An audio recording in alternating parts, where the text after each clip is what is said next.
So we're at GDC with Butterscotch Shenanigans. They're showing us our new game, LevelHead. Yeah. Yeah. Yeah. What's this all about? So LevelHead is what we're aiming as the first precision platformer where players can become famous level designers. Okay. So we got inspired by Super Mario Maker, but we didn't think it was that good, to be honest. So we didn't want to pay $60 for it. Yeah. So costs money. So the first thing we're doing is you play through. We're going to have a campaign built into the game where you actually play through, and kind of like a game like Kerbal Space Program or other Tech Unlock games. As you beat levels, you earn some cash money, and so this is going to be a platformer, touch control and all that. So here's one of the levels in the campaign. Just run through really fast.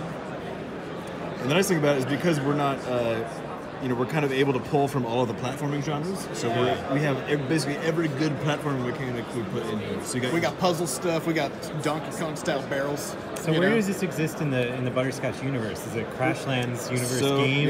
Yes. So this is basically you play as a level head, which is a person who has one of these little robots. Okay. The robots are referred to as GR18s, and you are training robots on obstacle courses. Okay. So I'll show you here. So once you beat a level, then you'll get some money, which allows you to do research, and so you can unlock basically kind of like a tech tree fashion the things that you use in the actual level editor. So we're going to go in here, and I remade the first level of Super Mario. Let me get this teleporter out of here. Okay. So is this just you guys gamifying tools that you use internally? And yeah, basically. To a degree, yeah. Well, because we just want people to be able to make awesome stuff. Yeah, that's cool. So the part of the big hard thing is that a lot of people will make levels that are hideous. Right. So one of our things is trying to make it so that you almost can't make a hideous level. So we do a lot of really fun stuff like take these boxes right here. So we have a big selection up here of all of the world elements. So you got your barrels, fans, springs, platforms, moving blocks, all sorts of cool things. And then things like your hazards, spikes, saws, giant crushers that blow things up, cannons, enemies, just everything. So, but if I go into this block, for example, and then I'm putting it down, then instead of just having the same scale of objects all the time, if I complete them, then they start merging together. Right. And so what ends up happening is you get these really fun formations, and the gameplay feels just building levels feels really cool. Yeah. So we'll do this. And then the terrain itself is also context aware. So if I start stacking up this sort of jungly, we're in the jungle right now, then it turns into a tree. Oh, that's cool. Right? That's and then if you do this, then here we go, it's a nice little tree, and then maybe you pull this up here, and now you got this thing going on, put some platforms there, and then you can debug it. So the very center of the screen is essentially like your debugging spawn location. Okay. So we refer to it as cheesing, which is why this little play button looks a bit more like a piece of cheese. Okay. And then you can spawn there, test the level out. So we go ahead. Let's go jump in here. So to submit the level to everyone, you have to beat it. Probably. You do have to beat it. Yeah. It's a very good way to keep at least horrible things out of the store. Yeah. So so we basically realized that there's three big pieces to this that we have to nail. So one, the gameplay has to be fantastic. So the controls have to be really good and solid and precise. The editor has to be really easy to use. So we're putting lots of focus on that. And then the third piece is something that we don't think anybody's ever done before, which is we've basically recreated sort of Twitter-style following. Oh, really? So how does this work? So you see this button here, which is ship it, right? Yeah. So in game dev terms, whenever you finish building something, you ship it, right? So as a player, if you create a really cool level, you actually can ship it, and you have a profile. So let's go back out. Go to the editor there. Back out here. We don't have a button for that yet.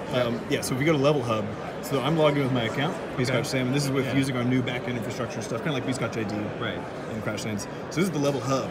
So this is my account. You can see my total levels shipped. I've put up 8 levels. They have over 480 plays. And here's the crazy, the numbers get really big, which is super exciting. Yeah. Basically, every time somebody dies, it counts as a play. So cool. So it gets up. Just between Seth and I, we had 1,600 deaths on a level last week. So, and the fun thing about it is, so this is I'm subscribed to Seth. So you actually build your own. So feed. you can follow people just like on Twitter. So this is your feed. So here's Seth's profile, so I can see his stats over here, all the levels he's built, the things he's favorited, and then we have this other system where you see the second name on the card here. So each level, when you ship it, gets crushed into this cool card that goes up and goes live. So you can see the total number of plays, how challenging our algorithm thinks it is, based on how much people die.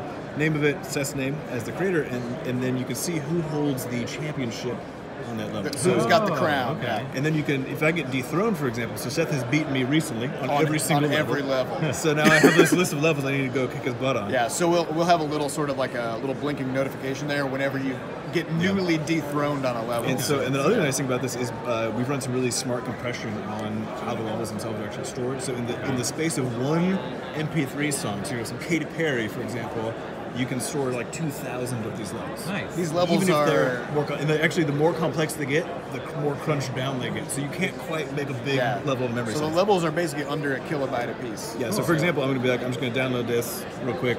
Oh yeah, it's like effectively instant. It's effectively instant. We're in a big building inside GDC. So this is a level I made called Flingaroony. So there's a lot of interaction between enemies and different elements in the world itself. So this one. So this is and just like how when you do like a podcast app, you can pre-download a bunch of podcasts. So you can go in and you just download a bunch of levels. So this level that Seth made called Greed, where you have to choose between getting those delicious giant coins and maybe not dying and actually completing the levels. It's really dang hard. So we have these collapsing blocks that when you step on them, they kind of poof away. We have a lot of puzzle elements. This is a lock switch, so once it gets hit, then it triggers some action. So in this case, it's the first part of this switch series here. If we go over here and hit this one, those balloons turn on. Then it inflates those balloons. Yeah. So we have portals, push blocks, pressure switches. Because we didn't want this to just be a thing where you build just pure skill challenges. We also wanted to add some degree of kind of figuring out the different pieces on how the level comes together. Yeah. So and then if I go, so we'll go back actually to the creator. So you'll see he didn't beat my score as you would expect. so I can. This is my account, so I can go see. Here's the levels I've downloaded. Here's all my favorite. You can favorite everything you want.